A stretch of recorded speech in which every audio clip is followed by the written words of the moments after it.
This week's episode features singer Michal Towber, and I learned how to pronounce her name correctly through this show.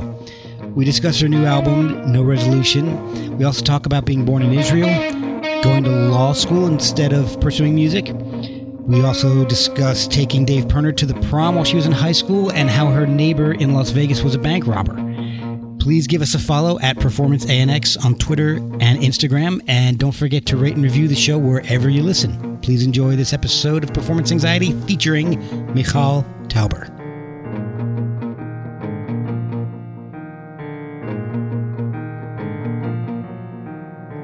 Hi, this is Michal Towber, and I am on Performance Anxiety, and I have performance anxiety. Oh my God!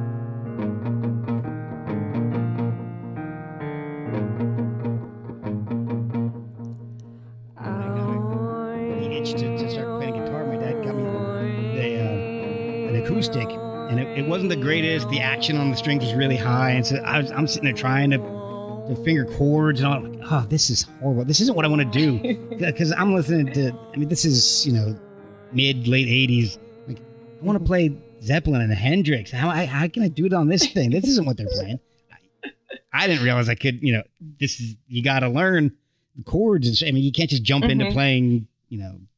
Crossroads by Clapton or something. So I didn't realize that at the time, but I can definitely relate to that too. I mean, I play acoustic guitar, I play rhythm guitar, and I've tried many times to learn how to solo and be more of a lead guitar player, and it's never worked out for me. So I could definitely relate to that. And I studied classical piano when I was a kid, so I have a lot of aptitude on that instrument, but to transfer it to another one is very difficult. It is. See, and I can't even do it on one, so I can't imagine trying to transfer it from one to the other. I guess they're completely different instruments, so I guess there's really not much that can transmit over to the other. I mean, it's just totally just reading music. I've never been. I mean, I can read music, and I'm very much in that like square box. I was classically trained, and it's hard to break out of that training. So I'm not like a good improviser or anything like that. Okay. It's a totally different animal than somebody that can just like solo on the guitar. Like I need to write my parts out beforehand and really know what I'm going to play. I can't just like on the fly like do an amazing solo or something. Oh, okay. And so how did you get started? You were really young when you started with classical piano. I always say classical guitar, like classical piano. Yeah, so supposedly, the lore in my family that my mom likes to say is that I was singing before I could speak, and I was always like writing songs when I was little. Right. And they took me to like a Philip Glass concert when I was little, and I was like, I want to play the piano. Yeah, that's a heck of a concert to go to as a little kid.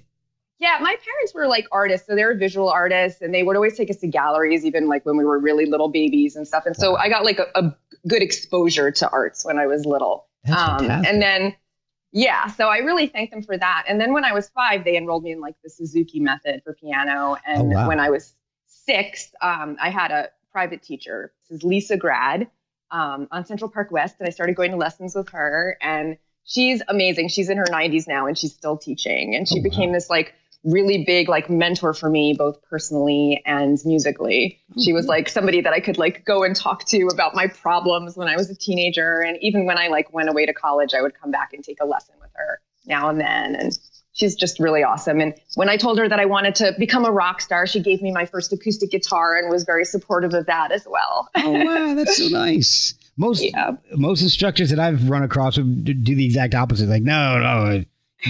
You don't want to be a rock star. Who's going to be a rock star? You're going to be a rock star. Study your scales. Yeah, I think at that point she had kind of given up on making me like a classical pianist. So she was like, "Yeah, you should follow this other path." You do have talent if that's what you want to do. Go. But now you were actually born in Israel, right? Yes. So my parents, because they were these crazy artsy people, they decided to make Aliyah and move to the Holy Land in the 70s. Wow. And except they were coming from like New York, and they moved to this like frontier town, Askelon, which is like a shithole in the middle of nowhere. And it's right next to Gaza. I was going to say, oh my God. So it was like rocketed all the time. And like, they would have like dust storms and like plagues of locusts, like biblical, And so they were just like miserable, and they lived there for a couple of years, long enough for me to be born there. And then when I was almost 1, they were like, screw this, we can't hack it here.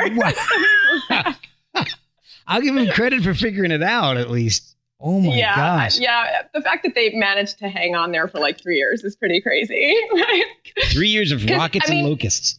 Yeah. I mean, even like Tel Aviv or Jerusalem, which is where most people would move, it's kind of like a third world, first world country, you know, like they don't have like a lot of creature comforts. You have to be more of like a Sabra, like a, you know, a frontiers person to live in Israel than in New York. So it definitely was like a big culture shock for them, I think. And they were from like the island, or they were from like Manhattan, and they moved over there, or? Well, my mom was born in Puerto Rico, and she moved to New York when she was like 8. And then my dad is a couple generations in New York, and his family's from like Eastern Europe. Okay, so, but they're from like New York, like the New York City area, not like Albany or. Because I can you know, take out the bombs and the locusts, and I could see some like northwestern areas of New York not being so different. It's just cold instead of heat. I lived in Rochester for several years, and I might prefer Gaza to Rochester. I don't know. I maybe I shouldn't say that. That might be a bad thing to say. I don't know. But so that's all right. So you're around one when you move back. So no, you don't remember rockets or locusts? Yeah, no, I have like no real memories of being there, but I was saddled with an Israeli name that nobody can pronounce. And I'm going to give it a try. It's Michal, right? It's very close. So that's very, very close. But you have to have the ch in the middle. So it's Michal. It's like you are hawking a loogie. Okay. So you got a name with a loogie in it. All right. Yeah, and every Israeli that meets me is like, "Oh my God, your name Michal and you don't speak Hebrew." And like now I speak a little bit. So I have like, you know, I speak like a 3-year-old, and my accent is terrible. That'd be like my name. All right. So my name is Mark Shea, and I'm like the most Irish person ever. That'd be like saying, "Hey, you're Mark Shea, you don't speak Gaelic?" I mean, yeah. Thank you. Thank you. Yeah. Come on. You were there barely long enough to actually be alive. So I'll cut you some slack. Not being Jewish myself, I will cut you some slack on Thank you. I appreciate it. Yeah.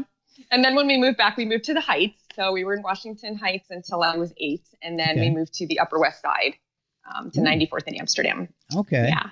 So what was that like? I mean, growing up in New York City, just having the availability, the access to so much culture, so much international food, music, people. I mean, I grew up in, between New Jersey and Virginia, and then moved to Alabama, and it was just everything was, for me, it's all been very continental. I guess my question is did that have an influence on you when you started writing music? Absolutely. I think just everything that you said, just having like everything's open 24/7, and the energy is this like very manic energy. And I find that that's become very much a part of me, and I didn't realize that that was like a bizarre thing until I started meeting people that had never been to New York, and they come there and they're like, "Oh my God, I hate it. It's so loud. It's so busy. It smells so bad," and for me, it's like, that was just like my environment. So that was normal to me. And I think in a lot of ways it afforded me the opportunity to get involved in music very young, because, when I was going to Hunter High School, they had a program where you could get class credit doing an internship somewhere. Okay. And so I heard about Sidewalk Cafe, which is it had the longest running open mic in New York City history. Oh, okay. And so I went there like one Monday night, and I met the guy who ran the open mic, Latch, who became another mentor of mine. And he basically started the anti-folk movement, and a lot of artists came up through that scene, like Beck and Moldy Peaches, and like Chris Farron from the Spin Doctors would go play there all the time. And I got an internship running sound for the open mic every Monday night when I was 13 years old. Oh, geez. So that was like this really incredible for me. And my parents had been like very protective up until that point. And this was an excuse for me to like get out of the house every Monday night, like stay out until very late, see hundreds of songwriters, and really like just hone my craft by being able to observe people and just hang out in the scene. And I learned so much that way. Also inhaled a lot of secondhand smoke, because it was before they had the law. So, if I get lung cancer at the age of 40, we know why. Yeah, exactly. Well, that's part of the mystique of those places. It's all part of the atmosphere. New York's clubs are amazing. I used to live, I guess, about an hour between New York and an hour from Philly. And so I was just in the college years, early 90s. I'd end up going to like Brownies in New York City and seeing Mudhoney. Awesome. Yeah, or go to the Pontiac Grill and see, Grantley Buffalo or 16 Horsepower. Some amazing bands. Theater of Living Arts in Philly and seeing some fantastic Maria McKee. But the atmosphere was big, nasty, gross, smoky bars. It was great. Totally. And you were in there at 13 running sound. Yes. Yes. Jeez. So yeah, it's amazing that I don't have any really terrible horror stories, of being mugged or anything terrible in New York. And I don't know what it was, but I guess I have a good resting bitch face and nobody ever bothered me. They knew you were local. I'm not going to screw with her. Totally. Yeah. I've never had a problem in New York. I just give off that vibe. But yeah. So, that kind of enabled me to start gigging very early on. Okay. And I got signed really young. I got signed at 17 to Sony Columbia, and I don't think that would have happened had I not had the opportunity to start playing out at such a young age and really start writing at such a young age. And so in your first album, that was all original music? Yes. Mm-hmm. Wow. So those were songs that I started writing when I was 13. The day that my piano teacher gave me my first acoustic guitar, I got a Hal Leonard How to Play Guitar book, and I went through the whole thing that day, and I wrote my first song. I have that book. It was the blue cover, right? Yes. Yep. I still have that. I think my kids have it too now. That's awesome. It's the best one. It was great. I mean, I don't remember anything out of it. I can't read music to save my life, but my kids can. My kids can. All right, so you're a teenager and you get a record deal. That's insane. How do you feel when that happened? What's going through your mind? It kind of seemed like it was too good to be true, and in a way, I never really fully believed that something good would come out of it. I had a lot of self-doubt. And, I think a lot of kids at that age feel really invisible. I was bullied a little bit. I was very shy when I was little. And I always had one friend, in elementary school. And so if that person was absent at lunch, I was kicking a rock by myself.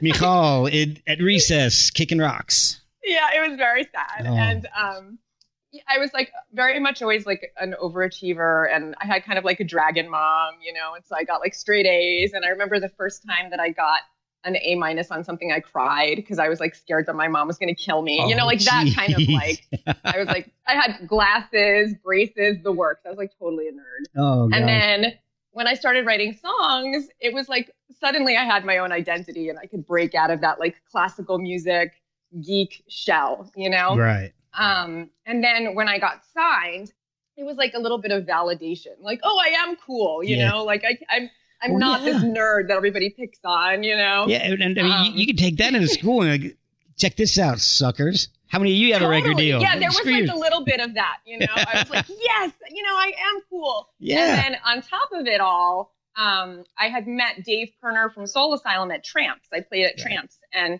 that was kind of a quasi big but still intimate venue. And so I got to meet a lot of my heroes there. And I gave him my demo at the time right before I got signed. And then he was interested in producing it. And so I asked him to my senior prom. That's awesome. He went with me. And so that was I was really I am cool. Fuck you, everybody. I'm taking a rock star. Did he go with the hair? Did he still have the weird, the kind of quasi short dread hair? He didn't have dreads, but he did have long hair at the time. And he did look like he hadn't washed his hair in 2 months. Well, tucked and picked me up in a limo, and it was cool. That's awesome. All right, so you're in high school flipping everybody off because you got a record deal, and you went to this prom with Dave Pirner from Soul Asylum. All right, that's pretty wild. Yeah, so I basically thought all of my dreams had come true. It seems like I was set, but then I had a typical music industry horror story, and it all came crashing down. Well, yeah, but you still had some pretty wild experience there. I mean, you're on some soundtracks. You won an Emmy. An Emmy. So tell me a little bit about that. Was that off the first album? When I got the Emmy? Yes. That was the second album. So okay. I was on Columbia for 2 records. I had Sky with Stars was in 2000, and then Coma was my follow-up CD.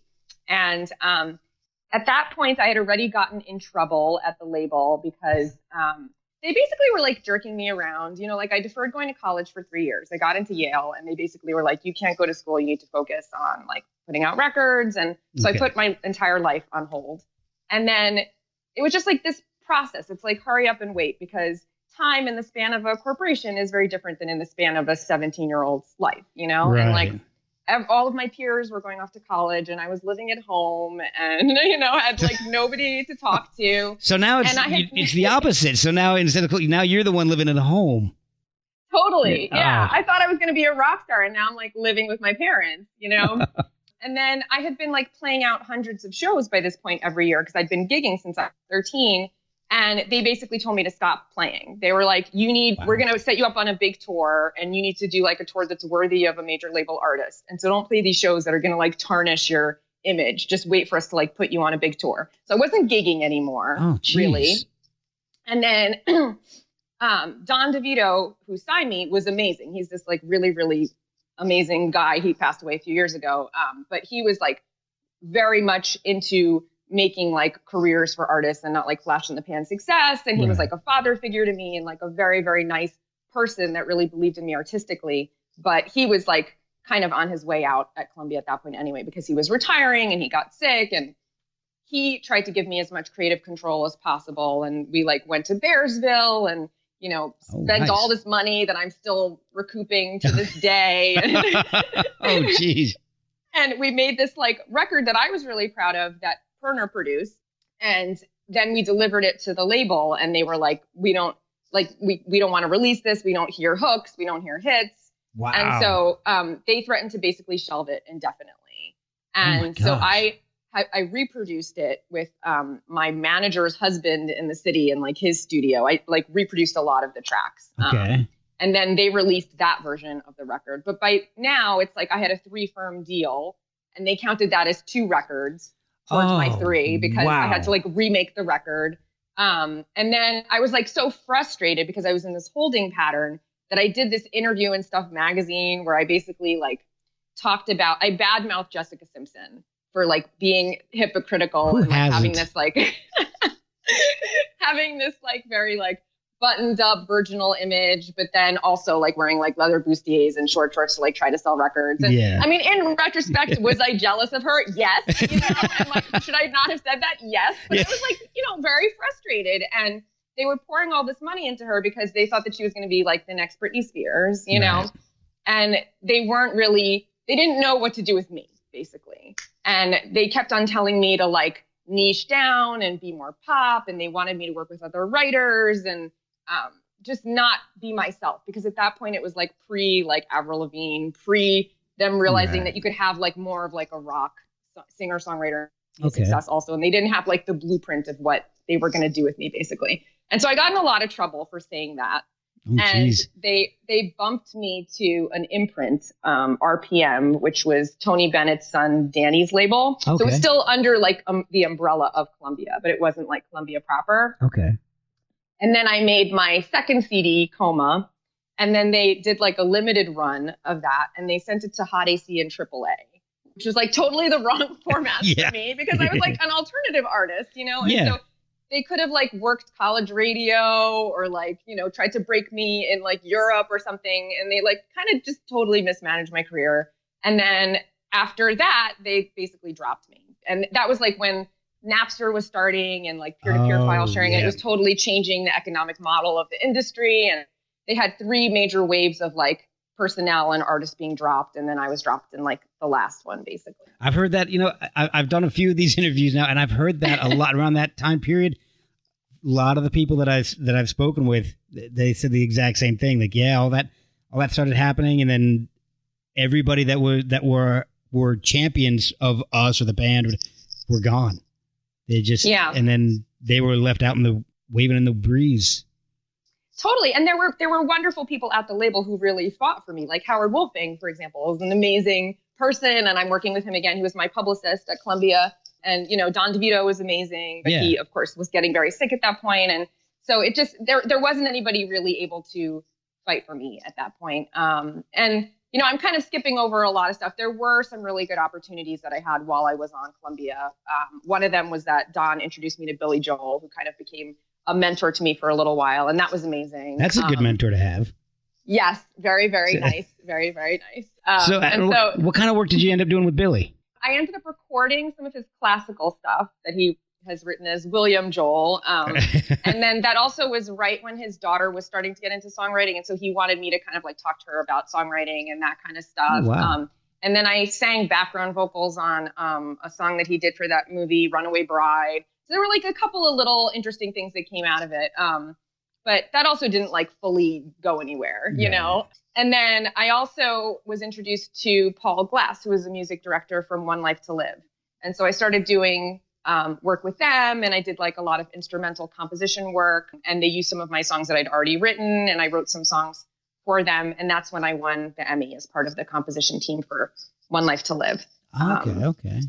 Yeah, so that was really cool. And I got to act on the show a couple of times, even though I'm like the worst actor in the history of the world. I was like a DJ in one scene.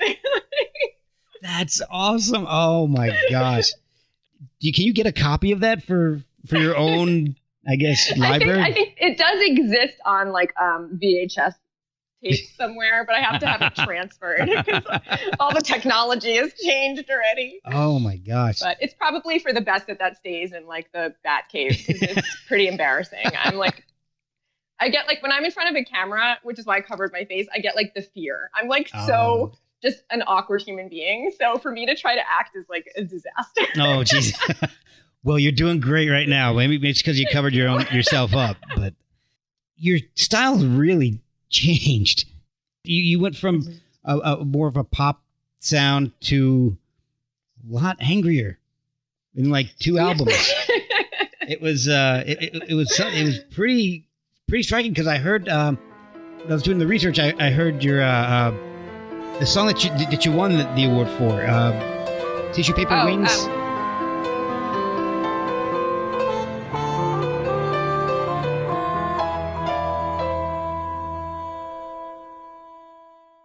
My white knight rode away with his sword in his side, and a crown of thorns on his head. And then I heard Juliet's Refrain. That's the word I was looking for. And I've got it on my notes, I promise you. But those 2 songs couldn't be any more different. How did you go from one to the other? Was it the frustration of everything you've gone through with the label, or is it just that was the way you wanted to sound from the beginning? I think I've always had both of those things in me. And I think part of it is just like the variety of my influences, like I've always had that kind of like classical stuff in me. So I would say like Tissue Paper Wings is more coming from that classical vein, and just having those influences. But, I also really just like loved Nirvana and like Nine Inch Nails. I'm wearing a Nine Inch Nails sweater right now. Oh, nice. Nice. Yeah. So I was always drawn to that really like dark, depressed, kind of angry sound, and I can understand that. Yeah, do you like that stuff too? Yeah. Oh God, I was in college in the early '90s. Yes, that's all I listened to.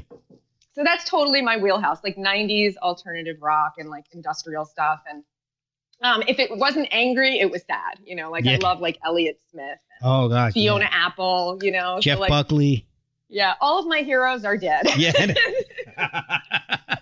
Yeah. I don't know, like happy music, it just like doesn't do it for me, or like happy art. And I think I'm coming around a little bit on that just because, there is that like Leonard Cohen quote, like, what is it? Like everybody has a crack and that's how the light gets in, or I forget the exact quote, but I'm starting to believe that like the bittersweetness of life is like that balance is really important, so I've always written from like the darkness, but there is something about the light too that balances out the pain and the dark in a really nice way.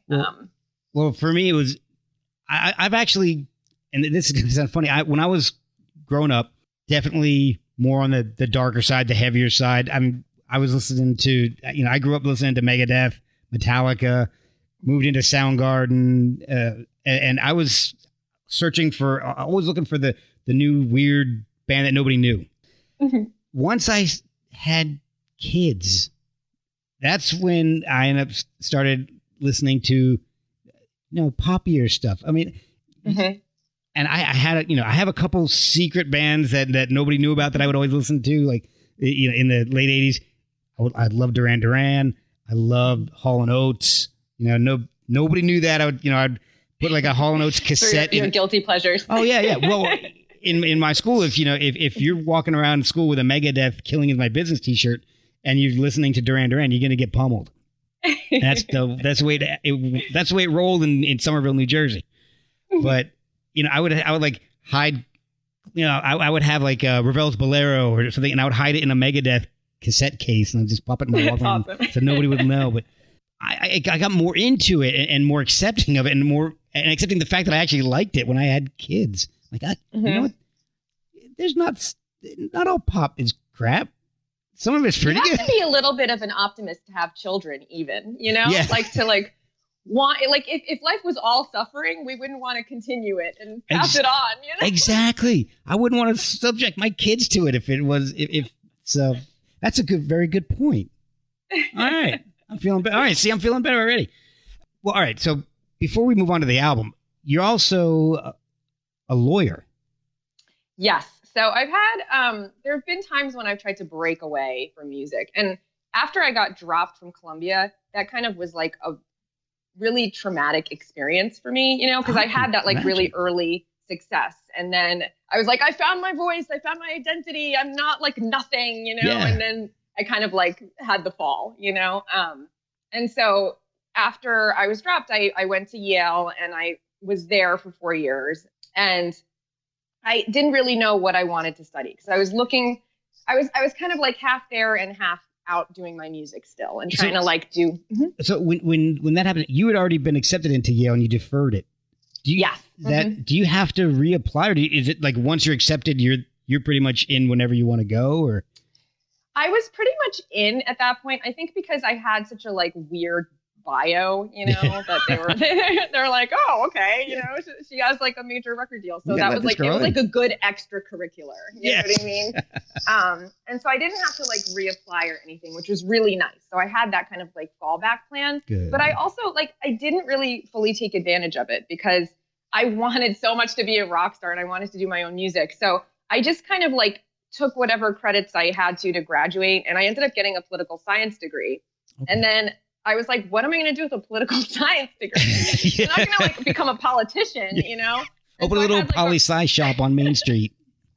Totally. So then I was kind of screwed. So then I had a friend, Anna, who was applying to law school, and she was like, oh, you should take the LSATs, And so I did, and I got a really good score, and I applied to law school, and I ended up getting into Columbia, and I was like, all right, well, I guess I'll go to law school, And I hated it. And it was the worst decision from the moment I began, because 1L year is hell. They totally just try to kill you in law school. And it's the Socratic method, and they humiliate you, and it's paper chase.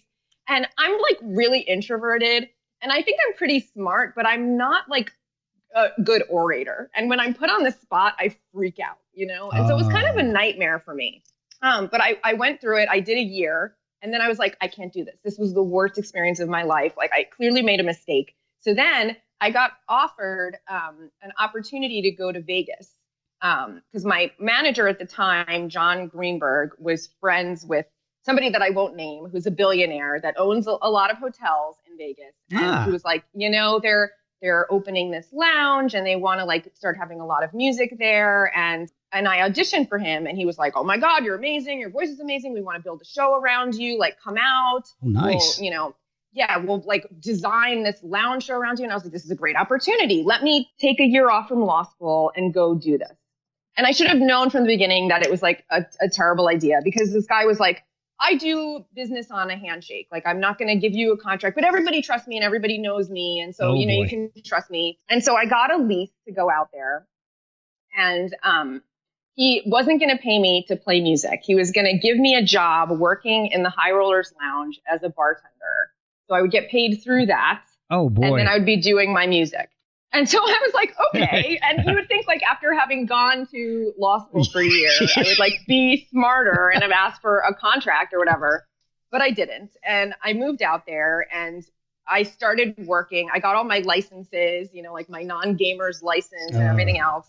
Wow. And then it was like this crazy, just like nightmare. Like I was in one of the circles of hell, because Vegas is a very bad place to live. Like you can live outside of the strip and it's fine. But when you're in Vegas, it's like everybody is going there to try to make a quick buck. And like all these young girls are flocking, no education, because they know that they can make like thousands of dollars getting tipped for things. And like, it's just this really weird, disgusting culture of like a lot of disposable income and people that are like desperate, Oh God. And, so, from the beginning, the girls hated me because you have to work your way up the food chain in order to start being a bartender in the High Rollers Lounge. You have to start as a cocktail waitress in the main room, and then like a cigarette girl, then a cocktail waitress, then a bartender. Then you move into the High Rollers Lounge as a cigarette girl, and then you're a cocktail waitress, and then you're a bartender. So they all assumed that I was sleeping with the boss, and that's how I got the job. And they hated me. And they all looked like Barbies. They had like the giant fake tits and the like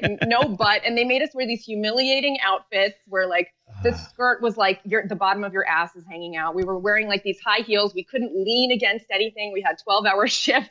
Oh my I was like doing the graveyard shift in the High Rollers Lounge, and like gamblers would come in and be there for 3 days straight, not sleeping, and lose like $1 million, and like they wouldn't even stop drinking. They would just like switch to Bloody Marys in the morning, Jeez. And it was just like, it was so crazy. And like these crazy celebrities would come in all the time. And like, athletes would come in. One time this guy came in with like a Major League Baseball championship ring. And he was like angry that I didn't serve him right away. And he's like, don't you know who I am? And I was like, I don't know anything about sports. I'm sorry. I don't know who you are.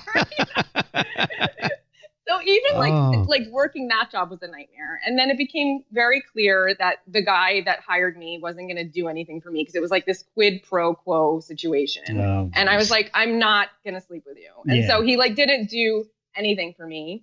And so then I was like, I just moved out here. I got a lease. I'm at least making good money. Let me try to like save a little money because I was making like $1,000 in tips in cash a night, Man. And I was living in this complex that was like this luxury apartment complex because there was like this real estate boom and then bust. And so there was like all this empty construction out there. Okay. And I didn't have any neighbors. It was like totally deserted. And so I had this like really nice apartment, and there was like a gym within the complex. And every day I would go and work out after I woke up in the afternoon after my graveyard shift. And one day, my one friend in Vegas called me and he's like, Michal, why are there all these cop cars in your apartment complex? And I was like, what are you talking about? What? And I look outside and there's like all these police. And I was like, oh, they're probably just filming like CSI Las Vegas. I'm sure it's fine. And so I was going to go to the gym. I just took my apartment keys. I didn't take my car keys or anything.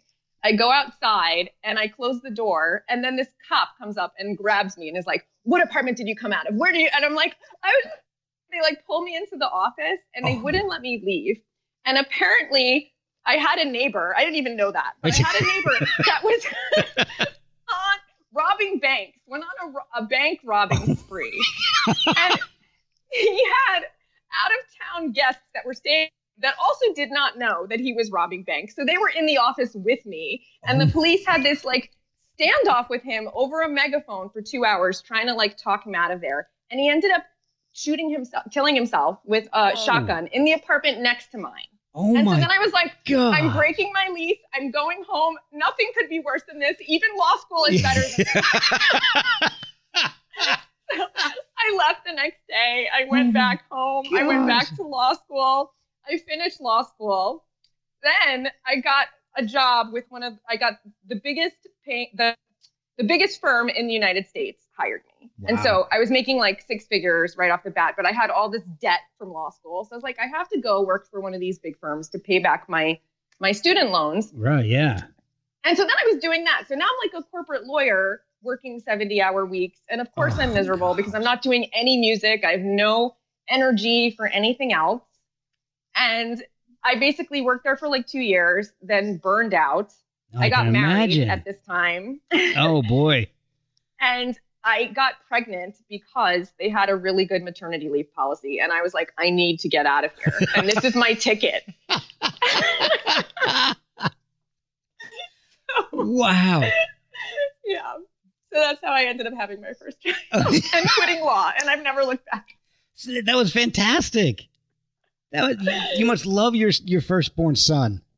Like, thank you. Thank you. He saved me. That's amazing. So then you started making music more on the independent side of things. Yes. So how does it compare doing records independently compared to on a major label for your record deal as a teenager? So it's very different, obviously, and it's better in some ways and it's worse in some ways. And so I just released my 6th independent record. This is my 8th record overall. Wow. And, you know, just in the record making process has changed so much because when I made my first record, they spent $1 million at Bearsville and we recorded to tape and it was just like a completely different experience. And then, you know, I made a record that was a side project, Magic Cat, and we made that one in 2 weeks on like somebody's laptop in an apartment in Chinatown for like $2,000, you know? Jeez. So just like the technology. I got another message and my phone fell down again. Okay. Ouch, she dropped me. I know. I'm getting dropped now. Jeez. Now I feel your pain. All right. So, yeah. Sorry about that. Yeah, so that's changed. No problem. Yeah, so that's changed a lot. Just like how the bar of entry for making a record in terms of like how much money you need and like how much expertise you need is totally different. And then, you know, when I got signed as a teenager, I thought that I could just be an artist, you know, and just be like, oh, I just like to make art and I don't need to know about like the marketing side and the publicity side and like how to work radio and how to plan a tour and all of these things. Now you have to know how to do them. It's like the do-it-yourself era. Yeah, that's for sure. And I think for a lot of artists, it's really difficult, you know, because it's like 2 different sides of your brain. And clearly I can do the more detail-oriented stuff, having like been a lawyer, but it's much harder for me. It hurts me to use that part of my brain, you know? So that's been difficult, but it's also empowering because now it's like I know how to do all this stuff because I have to. So how do you approach the marketing side a little differently now since that you have to do it yourself now? Yeah, so social media has been definitely a big part of it. And when I made this last record, when I was writing the songs, it was right when Facebook Live came out. Oh, okay, and so I was writing a song and then I would perform it that night on Facebook Live. And so I would get like immediate feedback from my community and see like what songs people were responding to. And so that was really, really helpful. That's really cool. Yeah. And I actually wrote like 100 songs for this record. And then I ended up picking 15 of them. And a stupid phone. I thought I turned my notifications off while we were talking and it's still buzzing at me. All right, I'm gonna adjust something here. So there we go. I think I've wedged my phone. I'm on one of those like those rides, you know, like the 4D thing. Oh yeah, the ship that goes up back and forth, and you flip around. Yeah. Oh yeah, that's the one that makes you vomit. Yeah, exactly. My show makes you vomit. That's my tagline. I love roller coasters, so it's perfect for me. I think I've got it. I think I've got my phone wedged in now where it won't do anything. I think. I really do love thrill rides, actually. You reminded me of a funny story. When I took the bar exam, I actually took 2 bars, and it was like the worst experience of my life because it's so stressful. You like study so intensely. And then I took it at the Javits Center, the New York bar, and there was a girl that I guess had like a panic attack and started hyperventilating, and the paramedics came in to the Javits Center and wheeled her out, and everybody was still writing. It's like a movie.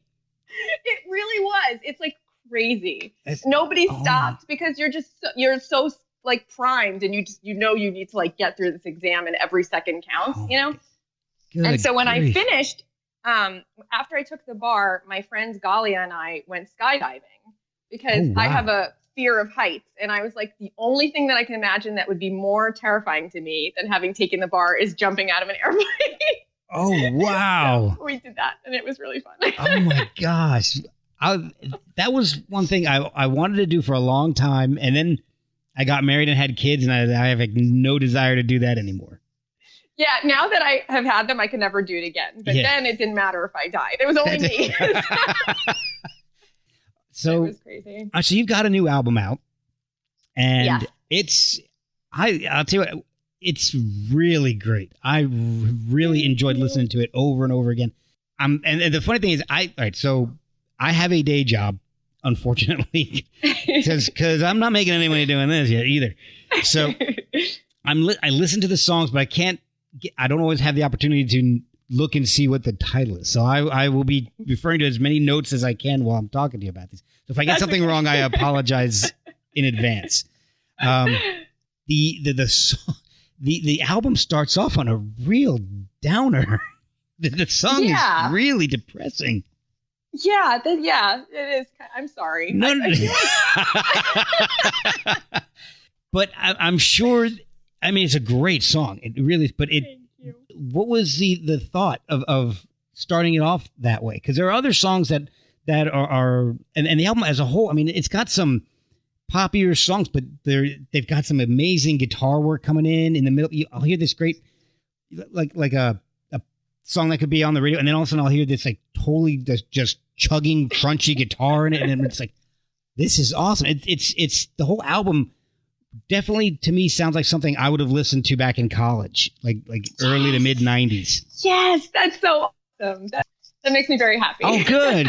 I'm hoping, because you never know when you say something like that to somebody. It sounds like something from the early to mid 90s. Oh, well, really? That's not what I was going for at all. But thanks.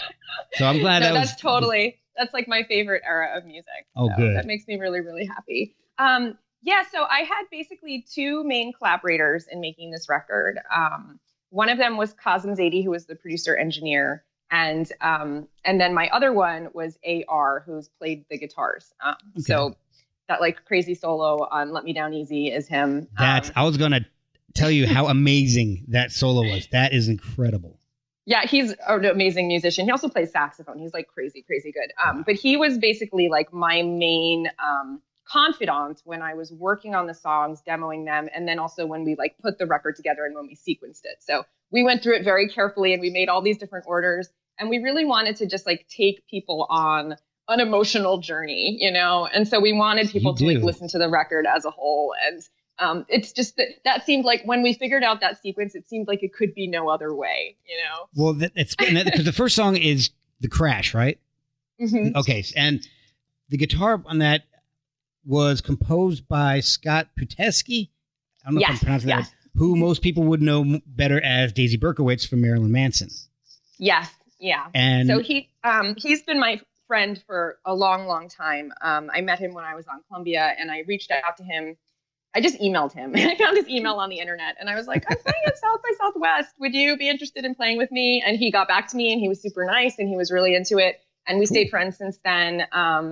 And, you know, he was diagnosed with stage 4 colon cancer, I guess like 7 years ago. And then he lived way past his prognosis. They said that he had like 2 years to live. Oh, wow.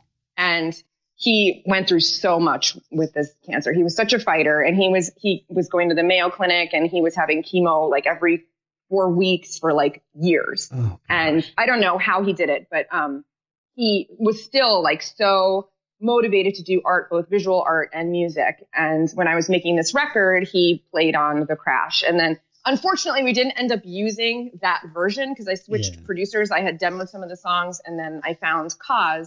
But he wrote the guitar line for that. And it was one of the last things that he played on. The chemo caused him, he like was on some like weird new chemo drug, and he lost feeling in his fingers. And so he couldn't play guitar anymore at the end. Oh, jeez. So that was kind of like a really special thing that he played on that, and wrote the guitar line. So that's, as far as you know, might be one of the last things he actually ended up playing on was your demo. Yes. Mm-hmm. Wow. And I actually, you know, right before he died, I had reached out to him, and I saw him post on Instagram that he was like very jaundiced, and he was going through some chemo, and that hospice had come in. And so I called him, of course, and I was like, oh my God, what's going on? And he was like, no, I sent them away. It's not like I'm going to beat this. I'm starting a new drug. But I could tell that it was kind of like the end, you know?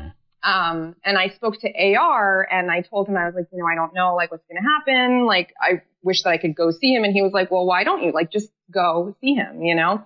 And so I did. I flew out to Florida. And, when I got there, I had contacted him before I left and I was like, is it okay if I come? And he was like, oh yeah, of course. And I was like, what do you want me to bring? Do you want me to bring you like New York bagels? Yeah. And so he asked me to bring like bagels from Zabar's and stuff. And I did. And I flew out there and I got there and he like wasn't answering his phone.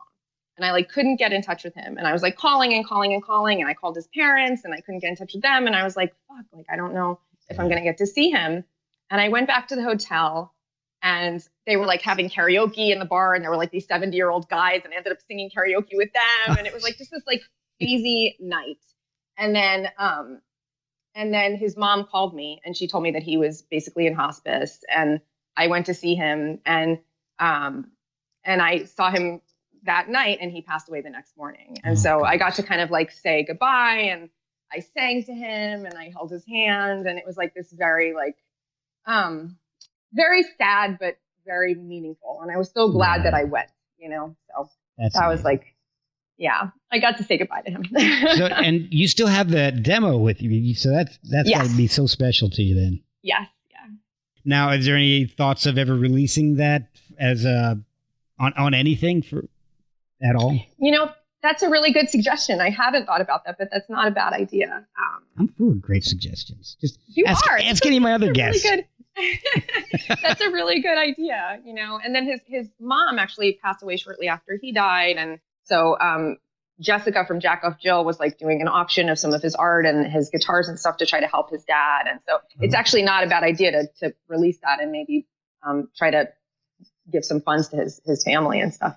Oh, that'd be a great idea. Now, all right, so let's get into a little more of the album here, because I sensed a theme as I was listening to these, and there's some, I guess, more recurring themes of like bondage and sucking and biting. Those are the three things that seem to just come up constantly throughout the album. So my oral fixation. Yeah, so I was wondering, what out of the 100 songs, were all 100 songs that you wrote about bondage and biting and sucking, or was this just something that just when you picked them, it's just a coincidence? There were a few other ones that had similar themes, but so I think a lot of the record is really just about me feeling like repressed, and like having all of this like bottled up emotion and feeling like I'd lost my identity. And so when that kind of started to surface is when I started writing. And it was this weird creative process for me because normally I like agonize over writing songs and it takes me like a really long time. And I always worry that it's going to be the last song that I'm ever going to write. And with this record, I just started writing and it was like coming out of me. Like I was writing at least a song a week for a year and I just couldn't stop. And there was like so much in me that I really felt like I needed to express. And part of that was like, I'd gone to the law path. I'd become a mother. I devoted myself to having 3 kids in a really short period of time. I'd moved to suburbia and I had this whole like identity that I felt like I was trying to hammer myself into that wasn't me, Right. And I was like, I don't know if I had like a midlife crisis or something after my 3rd son was born, but I really was like, this is not me, like this is not what I wanted. This is not how I pictured myself. And I need to find a way to get back to that person that I was when I was 17. And when I was so sure that I knew what I was put on this earth to do and what I had to say. And, and I felt like I had kind of like lost that. And so like, for example, the song Old on the record is about how like, that was when I felt the most like myself when I was 17 years old. And I feel like a part of me is like, frozen at that age. And there's like this like arrested development and I'm always going to be that person that was at that age, Oh gosh. Yeah. Now, you also have how do I put this? The song Cut Me. That's a freaky song. I love it. It's a little scary. Sometimes I have to cut myself to let the poison out. And as the blood drips down my but it's not you don't cut yourself. That's not what something. But it's a parallel for other problems that you had from what I was reading, and so how did that reoccur? I mean, was that one of the things that caused you to want to start writing again? Because I believe it was an eating disorder, right? Yes. Mm-hmm. So when I was signed to Columbia, there was like a lot of pressure on me to look a certain way because I was a young girl in the music industry, and they actually wanted me to lose weight, even though I was like never heavy or anything. They told me that I needed to lose weight. They told me that I should get a nose job, which I didn't do, thank God, but I did get like lip implants for a little while that I had taken out eventually. Oh my gosh. There was just like a lot of pressure on me to like look like this Hollywood ideal, you know? Jessica Simpson. Yeah, exactly. And like, and who knows what she was pressured to do, you know? Like there's just like this whole kind of machine that looks at people as product. And I already kind of had a little bit of that anyway, because I think just being a teenage girl in our society, you get that from magazines and everything else. And so I think I was on my way to like having an eating disorder already, you know, and like my mom had been like dyeing my hair blonde since I was very little and like encouraged me to wear blue contact lenses and all this stuff. And, you know, I had a lot of like weird influences in my life already at that point. And so I was like predisposed to hating myself, you know? Oh, no. And then, so I ended up getting an eating disorder, and it was never to the point where I was like hospitalized. I ended up like getting to a point where I was like really thin, and then I just kind of was able to get myself out of it. But then over time, whenever I was like very anxious, it would kind of resurface throughout my life. And so when I was feeling this like displaced, like repressed identity after I had my third son, and I think I had like some postpartum depression also kind of mixed in there, it started to resurface again. And I ended up getting to like a very unhealthy weight, and I was just like not in a good place. And that's when I started writing the songs, you know, and I was able to kind of like pull myself out of it again. And I think part of it was having this channel to kind of like get the poison out. That's another theme on the record also that I talk about a lot. It's just like getting the poison out, you know, like cutting to get the poison out and stuff. And I know it's kind of become this trope where artists always say like music is cathartic for me and it's therapy, but it's like so true, you know? Yeah. And so it's like been this way that I've had of just like helping myself that I've found much more effective than anything else. Like I've gone to therapy and I've done all the other things, and none of them have been as effective to me. You know, like religion, it doesn't really work for me, but like music works. You know? Well, you know, the songs on the album are fantastic. I'm looking at some of the ones that I love. Believer, Devil You Love, fantastic. I think my favorite is Affirmation Chant. I am pure.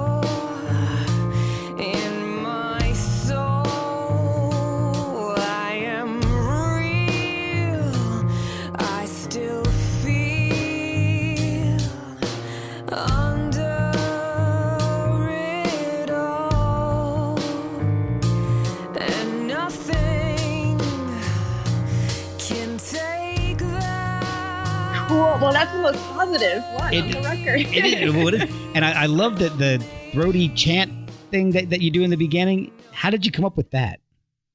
So I think I was like listening to Tubin throat singing at the time, and I was like, oh, let me try to do that, you know? Oh, wow.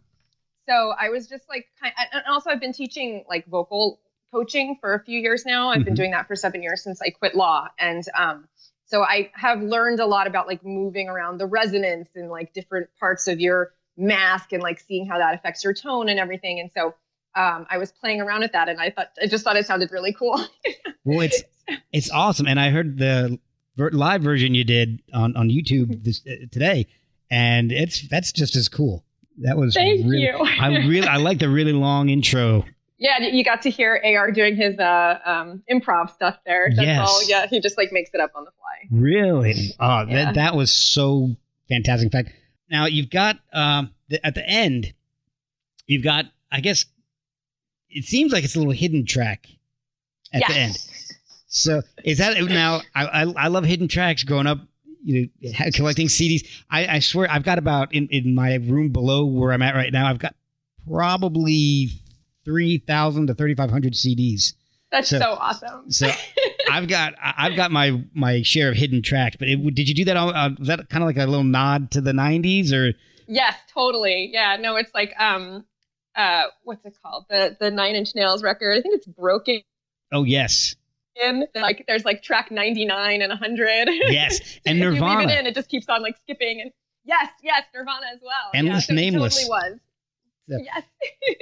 So that was awesome. I really enjoyed finding that. That was really cool. So. And that's my producer, Kaz, singing with me on Keeper 2. Okay. So he's got a very different voice than mine. It was really fun to kind of like mix the two. And it was kind of a nice palate cleanser too, because it's also like, it's such a depressing record that I felt like people were going to be like, like they needed to have like a happy song. I get kind of a feeling of some influences that you may have had. And tell me if I'm wrong with this, because I hear a little like Tracy Bonham, maybe Poe in your music. Yes. So it's all right. Spot on. I was just talking about Tracy Bonham today. Oh, really? So funny. Oh my gosh! I haven't listened to her album in the one album that I had, her first one, in a long. I don't even know if I still have it. I'll have to check. But it, the first time I listened to your album, that's Tracy Bonham and Poe were the first two things that popped into my head. I'm like, man, this is really cool, because I like her. That was some good listening. Yeah, and anything Linda Perry did, those. Mm-hmm. I've got, the one Four Non Blondes album that she did, and then her two solo albums. They were huge in forming my musical tastes back in those days. So that's awesome. So I hear a lot of that in your stuff, and you are spot on. Well, that made me really happy to hear it. So I'm really enjoying the album, and I unfortunately I don't have the physical copy, so I'm hoping that I will get one soon.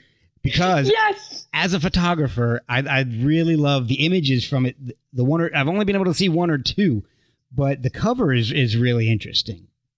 So the guy who took the photos, he's amazing. Like he owns an art gallery, and he does a lot of photography, and he photographs a lot of bands, and he wanted to get back into doing music photography. Okay. And so we took the photos in the gallery, and we like cleared off the plinth that they have the statues on. Yeah.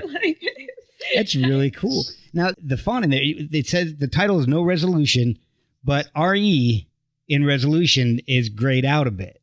All right, so tell me a little bit about what that's about. So it's good that you caught that. So it is supposed to be like no solution. It's a play on words, and it just goes along with like the whole depressing theme of the record. And there's a lot of like hidden imagery in the design as well. So AR, my collaborator, is a graphic designer as well, and he did the graphic design on the CD. And on the back of the CD, there's a logo also that's like two circles with like little infinity symbols on them. And it's supposed to be a cage within a cage, which is like representative of how I feel about life. and the CD inside, it has like part of the logo on it. So when you take the CD out, it like completes the, actually when you put it back in, it completes the logo. And then when you take it out, it's like missing a piece. Oh, that's awesome. So there's like all this cool stuff in there. That is awesome. And I was curious because you also have a song called Solution. Yes, which is a very depressing song. It's about how the solution is suicide. So so I'm getting a theme here. Yeah, there's a lot of themes that kind of go through all of my records. Like if you listen to them on a more like longitudinal way, if you listen all the way through to all of them, you'll hear a lot of themes come back, and both musical and lyrical. Well, the one thing that I noticed comparing your earlier work to this work is that earlier on your lyrics were much more metaphorical, where right now they're pretty blunt. Yes. you don't bother writing in metaphors anymore.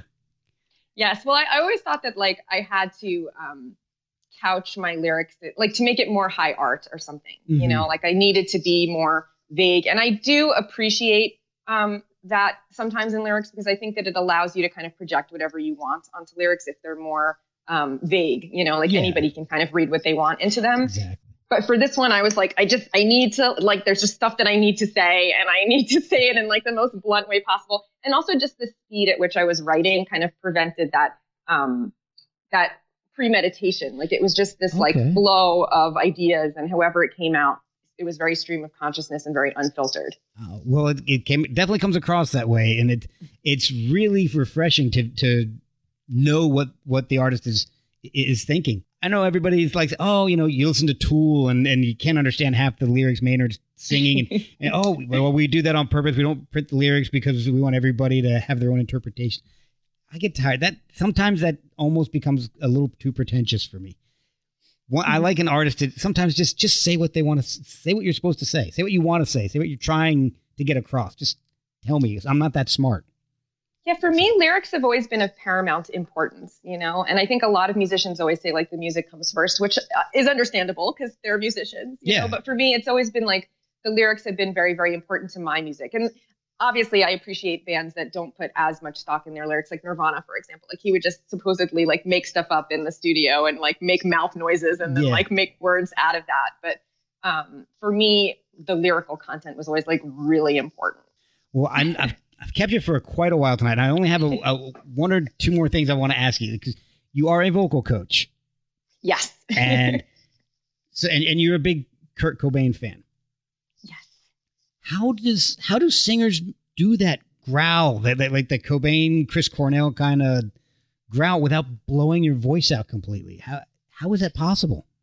So that is a very good question. It's a form of extreme singing, and it's not something that I'm very good at. So, but there are ways to do it in a healthy way, and there are ways to do it in a not healthy way. And if you're like scraping through your vocal cords, like and like really pushing from your throat, that's going to really damage your voice. But there's supposedly ways that you can just like manipulate the amount of compression that you're using with your breath support that can produce that sound. So like, for example, if you do like vocal fry, like that puts basically no stress on your vocal cords. Okay. And so people are able to like use that in order to get more of a distortion effect on their voice. I'm glad you gave me an example because I've heard that phrase before and I had no idea what in the hell vocal fry was. Yeah, usually people refer to it when they're talking about like how annoying like the Kardashians are when they speak because they use vocal fry and like upspeak a lot, so they'll be like, oh my God. Oh, you are right. Yeah. Yeah. But yeah, so that's one way to approach it. But I think like Kurt Cobain, for example, probably was not singing in a healthy way, which is one of the reasons that people theorize why he was always having like stomach problems that they couldn't diagnose, because he was like straining so much and like maybe he wasn't like breathing in a relaxed way that was causing a lot of tension and that was like giving him stomach problems. I think Chris Cornell is probably a better example of somebody that was able to use his voice in a really healthy way and yet sing in this like incredibly virtuosic way, you know? So he clearly knew what he was doing and was able to have a very long career. Yeah, exactly. All right. So the last question is, all right, do you have any advice for maybe a podcast host about vocal control? Because when I talk to somebody, maybe songs about bondage and sucking and my voice tends to get a little high. So, I mean, how do I control stuff like that? Besides maybe like not be uncomfortable with it. Well, I think that you have a great radio voice. First of all, I was gonna compliment you on that. And I love when people have expressive voices and they go up and down in their pitches and how it like modulates with emotion. I think that's one of the coolest things because it's almost like, singing is basically talking set to melody, right? And so the more expressive you are with your voice when you're speaking, I love that because I'm a singer and I'm like, oh, it's so like melodic and it expresses so much emotion. And singing and speaking are communicative, right? So we want to be able to express that emotion. And so I don't think that you need any help. I think you're doing an amazing job. Thank you so much. Where can people find the album? Where can they follow you on social media and help support you? Well, thank you so much for having me on. And people can find the album anywhere records are sold. So on all of the digital platforms like iTunes and Amazon and Spotify and Pandora. And then if they want to connect with me on social media, my Facebook is facebook.com/Michal Towber. My Instagram is Michal Towber Insta. My YouTube is Michal Towber YouTube. And that's probably the best way to do it. If people want to get a physical CD, they can email me at michal.towber@gmail.com. We made a very limited run of the CDs. And my name is like Michael without the E .towber@gmail.com. Oh, that's awesome. But thank you so much for coming on and spending your evening with me. Well, I love your show, and I'm going to go back and listen to all of your episodes.